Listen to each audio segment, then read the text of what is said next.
আজকে কোথায় যাচ্ছি বলুন তো? আজকে যাচ্ছি মেয়েকে নিয়ে গানের ক্লাসে। যেহেতু আজকে শুক্রবার, তোর গানের ক্লাস ছিল, ওকে নিয়ে চটজলদি বের হয়ে গিয়েছি। গানের ক্লাসে যাচ্ছি, অলরেডি গানের ক্লাস শুরু হয়ে গিয়েছে। আর আমরা ভাবছিলাম যে আমাদেরই মনে হয় লেট হয়ে গেছে, না গিয়ে দেখি সবাই আসে নাই। তো ওর স্যারকে বললাম যেহেতু আমরা চলে যাব যে গ্রামের বাড়িতে, তো বলার সঙ্গে সঙ্গে ওর স্যার ওকে নিয়ে গান শুরু করে দিল।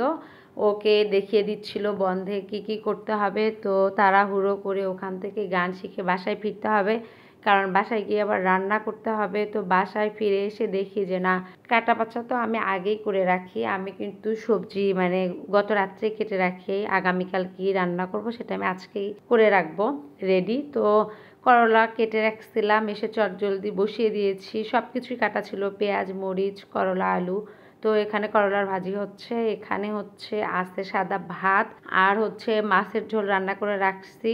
যতটুকু পারলাম তোমাদের সঙ্গে শেয়ার করলাম। তো রান্না বান্না করে খাওয়া দাওয়া করে এই তো বিকালের জন্য নাস্তা বানাচ্ছি। দেখো সন্ধ্যা পরের ঘটনা এটা। রুই মামনিকে কোচিং থেকে নিয়ে এসে, যেহেতু লাস্ট পরীক্ষা ছিল শুক্রবারও ও পরীক্ষা দিয়ে দিল, না হলে ওকে এই পরীক্ষাটা এসে দিতে হইতো ঈদের পরে, সেটা আমি শুক্রবারে দিয়ে ফেললাম মেয়েকে দিয়ে। তো লুডুলস রান্না করছি, আর আমি এইভাবে সবজি লুডুলস রান্না করে ওদেরকে খাওয়াই। ফুটন্ত পানির মধ্যে আমি সবজিগুলো দিয়ে দিই, দেখতে পাচ্ছেন এখানে।